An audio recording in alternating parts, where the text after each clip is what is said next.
Okay, magandang araw sa inyong lahat mga minamahal kong mga kababayan. Sa araw pong ito ay pag-uusapan po natin ito pong ginawang pagpatay kay Mima Alicia. Sa mga hindi nakakakilala kung sino si Mima Alicia, si Mima Alicia po ay isang vlogger o isang babaeng vlogger na nagsasalita ng katotohanan at nakikipaglaban para sa mga Pilipino. Nakikipaglaban para sa katotohanan. Siya po ay isang vlogger na kung saan lagi pong nagpapaliwanag sa mga Pilipino kung ano ang tama at mali. At kung ano ang magagandang ginagawa at mga maling ginagawa ng mga politiko dito po sa ating bansa.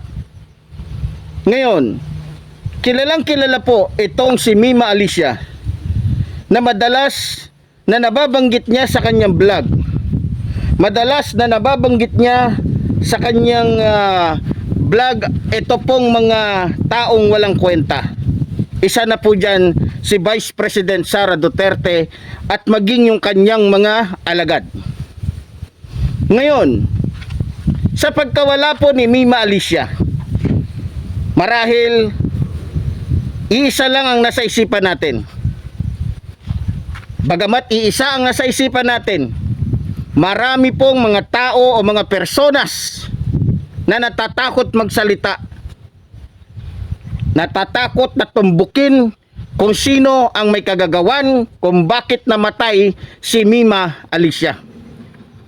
Ngayon, alam kong marami sa mga kaisa natin, mga kakilala na mga vloggers ni Mima Alicia na natatakot na tumbukin kung sino ba ang may kagagawan ng pagpatay o sino ang mastermind sa pagpapapatay dito kay Alicia.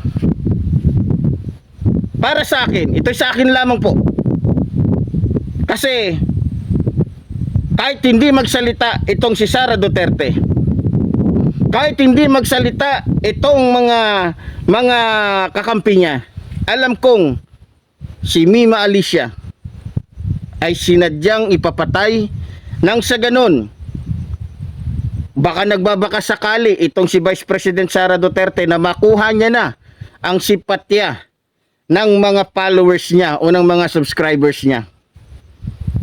At hindi lang yun, malamang kaya sinadya na ipapatay itong si Mima Alicia, baka iniisip siguro ni Vice President Sara Duterte na matatakot ang mga vloggers, mga vloggers na kampi sa administrasyong Marcos, mga vloggers na nagsasalita ng katotohanan para sa mga Pilipino.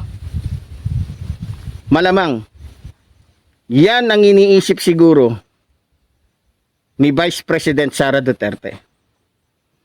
O malamang sinadya niya ring ipapatay si Mima Alicia para nang sa ganon matakot na itong mga vloggers na nakikipaglaban para sa katotohanan o nakikipaglaban para kay PBBM, para nang sa ganon ay hindi na sila mag-vlog pa kontra kay Vice President Sara Duterte. Ngayon, bakit ba tinutumbok ko agad si Vice President Sara Duterte may kagagawa nito? Para sa akin hindi mahirap tumbukin. Para sa akin hindi mahirap tumbukin dahil sila lang naman o siya lang naman ang may kakayahan na pumatay ng tao o magpapatay ng isang taong hindi niya nagugustuhan. Ganon sila Yan ang ginagawa nila sa Davao. Bago pa man nangyari yung patayan sa buong Pilipinas na kumitil ng 30,000 katao na karamihan ay walang kamalay-malay, may una na silang pinatay. Ayon kay Las Cañas, 3,000 katao. Missing yun. Kaya para sa akin, wala nang ibang dapat natumbukin dito at imbestigahan kundi itong si Vice President Sara Duterte. Dapat tumbukin agad ni Rimulya. Ngayon, isa lang ang masasabi ko, alam nyo, sa lahat ng ispeto, talagang madaya, magulang, at talagang tuso itong mga Duterte. Noong mga panahon, araw-araw hanggang ngayon, tinitira nila, sinisira, binabanatan ng mga vloggers ni Sara Duterte itong ating mahal na Pangulo. May pinatay ba sa kanila? Nag-utos ba si Pangulong Ferdinand Marcos Jr. patayin mo itong si Maharlika dahil ang dami-dami nitong mga pinagagawang mga kalokohan, pinagsasabing kalokohan, lalong-lalo na kay First Lady Lisa Araneta Marcos? Di ba? Pinapatay ba ni Pangulong Ferdinand Marcos Jr.? Hanggang ngayon buhay, mga kapatid. Si Bayad Bay, si Butch Bully, pati itong si Boss Dada TV at iba pang mga vloggers ni Sara Duterte. May isa ba sa kanilang nakalagay ngayon sa kabaong? Wala, kasi hindi kriminal si Pangulong Ferdinand Marcos Jr. at hindi mamamatay tao. Dahil alam ni Vice President Sara Duterte, padami ang mga taong naniniwala sa sinasabi ni Mima Alicia, pinapatay niya ito.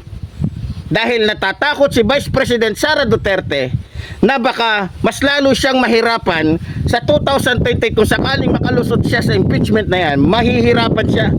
Dahil sa pamamagitan ng mga vloggers na kumakampi sa administrasyong ito, paunti ng paunti yung mga taong naloloko nila o napaniwala nila noon. Ngayon, ang tanong ko lang kay Vice President Sara Duterte, ilan pang mga vloggers ang papatayin mo o ipapapatay mo? Ilang mga vloggers pa o ilang mga kriminal pa ang uutusan mo para pumatay ng napakaraming vloggers na kampi sa administrasyong Marcos? Sagutin mo ko, Vice President Sara Duterte. Ilan pa ang gusto mong ipapatay?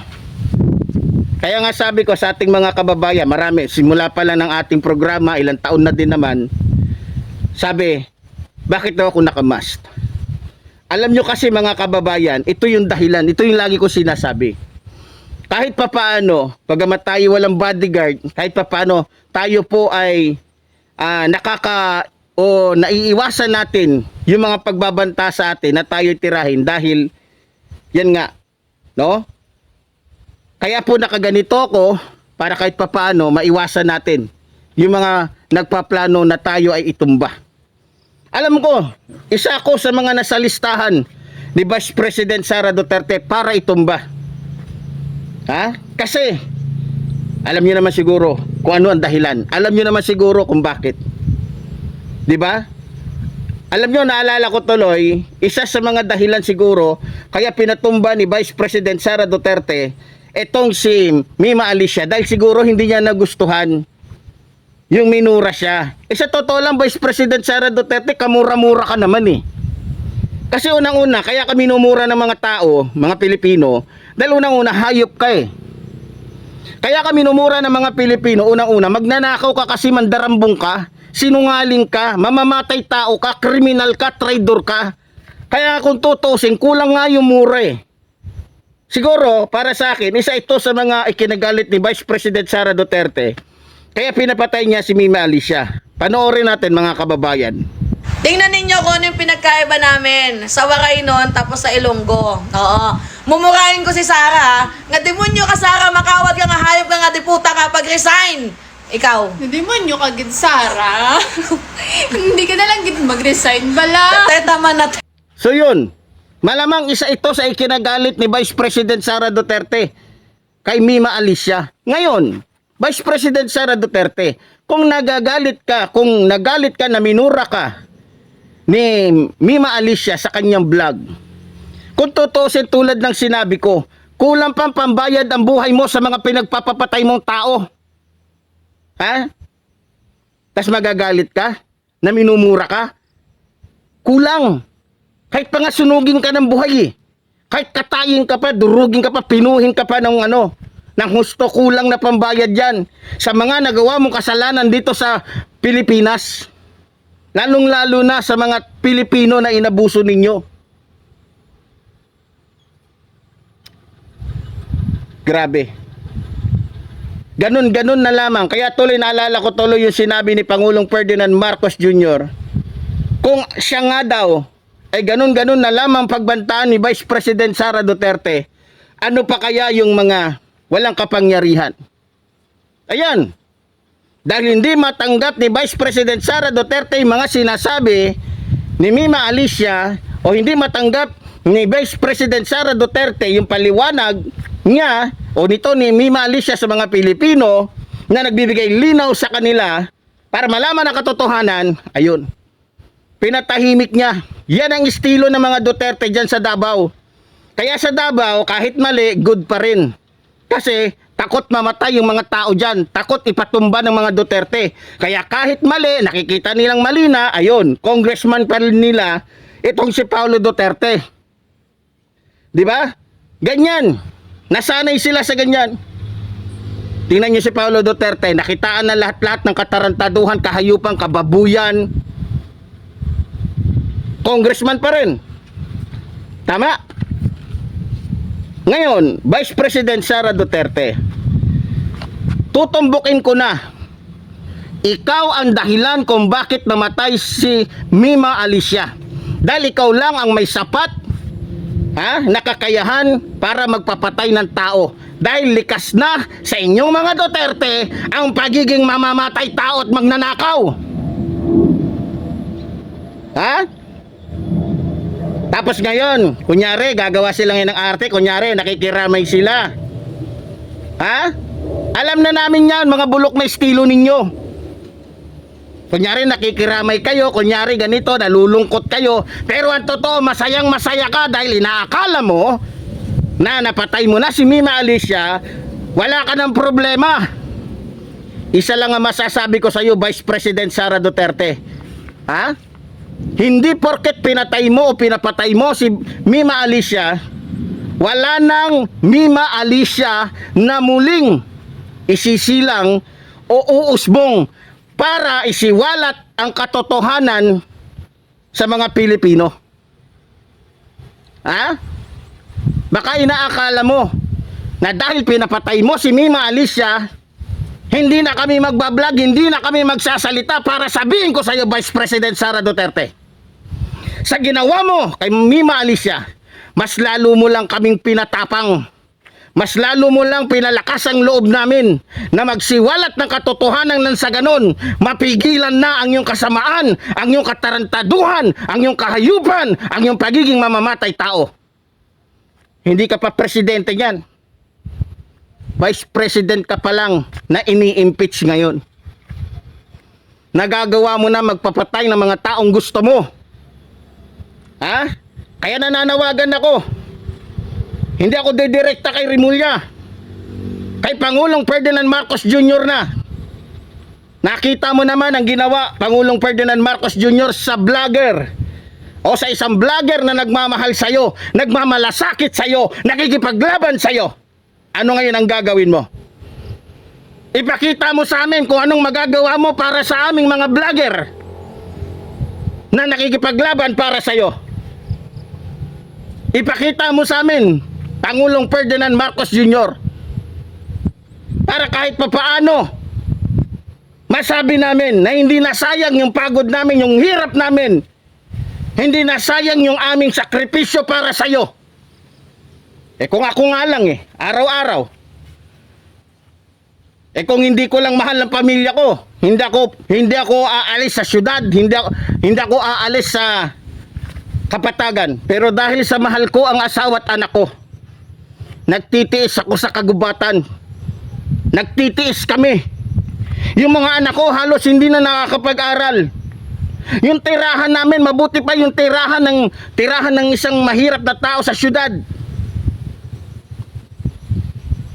Kaya Pangulong Ferdinand Marcos Jr., tulungan mo po kami. Kaming mga vloggers na tumutulong sa iyo at nakikipaglaban sa iyo. Ngayon, ang hiling ko lang po sa ating mga kababayan, hindi po tayo nanlilimos dito.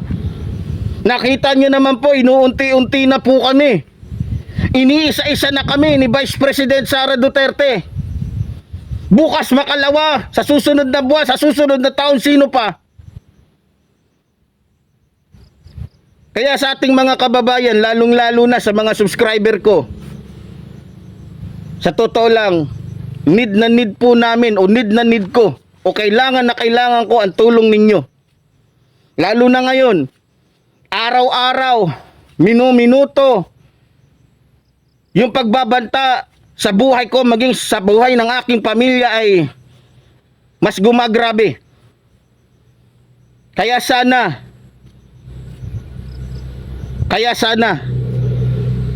meron man lamang maawa, lalong-lalo na ang ating minamahal na Pangulong Ferdinand Marcos Jr. Sana po, mahal na Pangulo, masilip mo kami, lalong-lalo na si Mima Alicia na namatay, na hanggang sa huli ay nakikipaglaban para sa katotohanan, para sa mga Pilipino at para sa iyo. Ngayon, bumalik tayo kay Vice President Sara Duterte. Ngayon, sisiguraduhin ko sa iyo, Vice President Sara Duterte, sa ginawa mo kay Mima Alicia, kahit hindi magsalita ang mga Pilipino, kahit walang magsalita na ikaw mismo ang nagpapatay, kayo mismo ang nagpatahimik kay Mima Alicia, mas lalong liliit yung tsansa na magiging pangulo ka ng bansang ito. Dahil alam na ng buong Pilipinas kung sino lang ang may kakayahan na gumawa ng krimen na yan. O sino lang ang may kakayahang mag-utos na ipapatay si Mima Alicia. Naalala ko tuloy si Kaper Silapid. Dahil natatamaan araw-araw, lagi ng mga salita ni Kaper Silapid, itong kanyang ama. Pinapatay nila si Kaper Silapid. Sa tuwing may namamatay na mga kaalyado, kakampi, kaibigan, o mga vloggers na nakampi kay Pangulong Ferdinand Marcos Jr., walang ibang naaalala ang mga Pilipino, kundi yung pagkamatay ni Kaper Silapid. Na dahil lamang sinisiwalat at sinasabi ni Kaper Silapid ang katotohanan, maging yung kanyang iglesyang sungayan ay nakipagkaisa dito sa mga sungayang mga Duterte para ipatumba si Kaper Silapid na nagsasabi lamang ng katotohanan.